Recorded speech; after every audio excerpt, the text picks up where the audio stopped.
ఇటు ముఖ్యమంత్రి రేవంత్ రెడ్డి గారు, అటు ఉత్తమ్ కుమార్ రెడ్డి ఇరిగేషన్ మినిస్టర్ గారు వాళ్ళు రివ్యూలు చేస్తుంటే ఈయన గుహల పడుకొని మంచిగా నిద్రపోయినప్పుడు హరీష్ రావు కానీ ఇప్పుడు ముఖ్యమంత్రి ఇటు ఉత్తమ్ కుమార్ రెడ్డి రివ్యూలు చేస్తుంటే వీళ్ళకి నిద్ర పడతలేదు ఇప్పుడు. ఎందుకంటే ఎన్ని పాపాలు హరీష్ రావు ఇరిగేషన్ మినిస్టర్గా చేసిండు. నాకు ఒక ఇన్ఫర్మేషన్ ఉండే, ఇరిగేషన్ మినిస్టర్గా ఉన్నప్పుడు దాదాపు 5,000 కోట్ల రూపాయలు బ్లాక్ మనీ కాంట్రాక్టర్ల దగ్గర వసూలు చేసి తాను దాచిపెట్టినట్టుగా ఆ రోజు మాకున్న సమాచారం. ఆ డబ్బు ఎక్కడుందో నేను త్వరలోనే ముఖ్యమంత్రి గారికి ఒక ఏమంటుంది లేదు ఒక రిప్రజెంటేషన్ కూడా ఇస్తా. అది హరీష్ రావు చెప్పాలి కదా, పైసలు దాచిపెట్టింది ఎవరి పైసలు వాళ్ళది. ఇది చాలా సీరియస్ మ్యాటర్. ఇది ఆ రోజున 5,000 కోట్ల రూపాయలు లిక్విడ్ క్యాష్. ఇది ఎప్పుడు సంగతి చెప్తున్నా, 2018 ఎన్నికల కంటే ముందు 5,000 కోట్ల రూపాయలు తాను దాచిపెట్టినట్టు, 18 ఎన్నికల్లో తాను ముఖ్యమంత్రి కావడానికి ఆ డబ్బులు ఉపయోగించాలని ప్రయత్నం చేస్తున్నట్టు, అప్పుడు ఇంటెలిజెన్స్ డిపార్ట్మెంట్ దాన్ని పసిగట్టినట్టు, అది అప్పుడు కేసీఆర్కి చెప్పినట్టు, ఆ రోజు కేసీఆర్కి చెప్పినట్టు ఇది బయట ప్రచారంలో ఉన్నది. ఇది నిజమే కదా. ఆ డబ్బు హరీష్ రావు దగ్గర ఉందా? మరి ఆ డబ్బు ఇంటెలిజెన్స్ ద్వారా మరి ఎక్కడికి పోయింది, ఏమైంది? అప్పుడున్న ఇంటెలిజెన్స్ ఐజీ ఎవరు, ఈ డబ్బు ఏమైంది అనేది ఆ ఇంటెలిజెన్స్ డిపార్ట్మెంటు అప్పుడున్న హరీష్ రావు వాళ్ళ మధ్యలో తెలవాలి. ఆ 5,000 కోట్లు ప్రజల సొమ్మే కదా. ఇది వాస్తవము. ఇది ఆనాడు ఇది ప్రచారంలో ఉన్నది.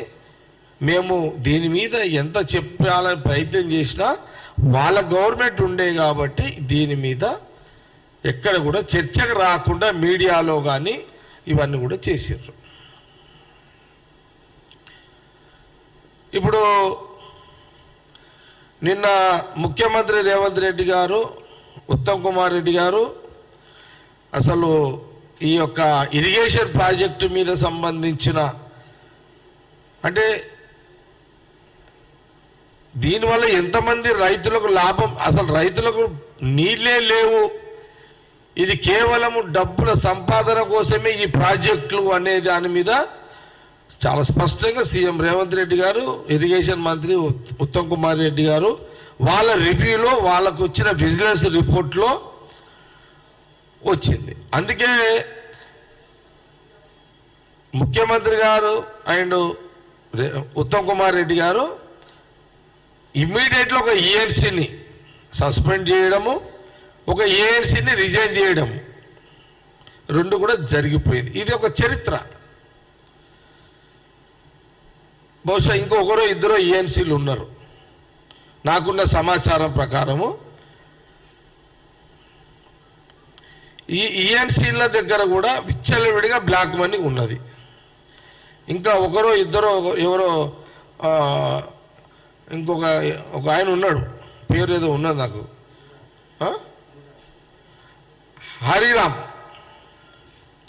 హరిరామ్ కూడా ఈఎన్సీ ఆయనది కూడా హరీష్ రావు డబ్బులు ఇప్పటికీ హరిరామ్ దగ్గర ఉన్నట్టుగా మాకున్న సమాచారం.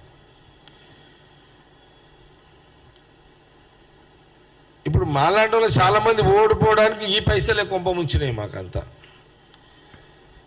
గాంధీ భవన్ నుంచి బయటికి ఎవరు రాకుండా, ఇళ్ళకి ఎవరు బయటికి రాకుండా హౌస్ అరెస్టులు చేయడము, ఈ వ్యవస్థ అంతా జరిగింది కదా. కాబట్టి ఇప్పుడు ఈ యొక్క ఇది జరుగుతున్న విషయం అన్నమాట.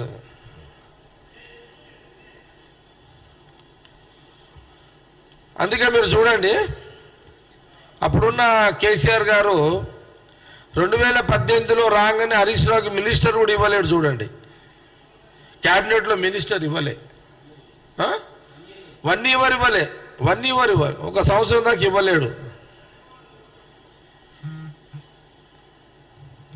మరి అప్పుడు 1 ఇయర్ దాకా మంత్రి పదవి ఎందుకు రాలేనట్టు మీరు ఆలోచన చేసుకోండి.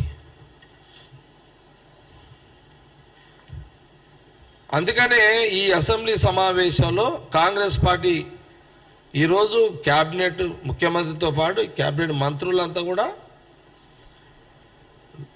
గత ప్రభుత్వము బీఆర్ఎస్ గవర్నమెంట్ చేసిన అన్ని తప్పులను అన్నిటిని కూడా ఒకటి అసలు ఇంకా ఇది స్టార్టింగ్ ఇదంతా.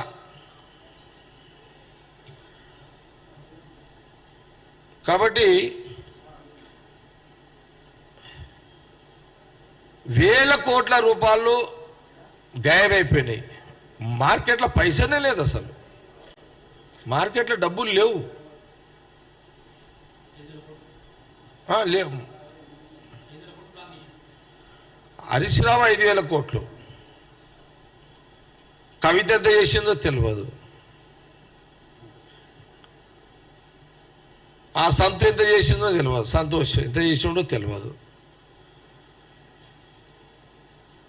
కాబట్టి అసలు మార్కెట్లో మేము పైసల్ని ఖర్చులో పైసలు దొరుకుతలేవు. మార్కెట్లో పైసలంతా ఇలా ఫ్యామిలీ దగ్గరనే ఉన్నది మొత్తం.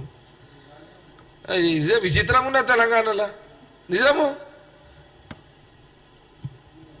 అసలు మనం రియల్ ఎస్టేట్ చేసి 4 రూపాయలు చూద్దాం రా అంటే మన పైసలు దొరుకుతలేవు.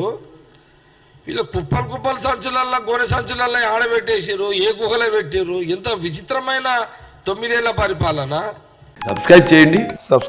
Please do subscribe to. Please like, share and subscribe to top Telugu TV. Top Telugu TV.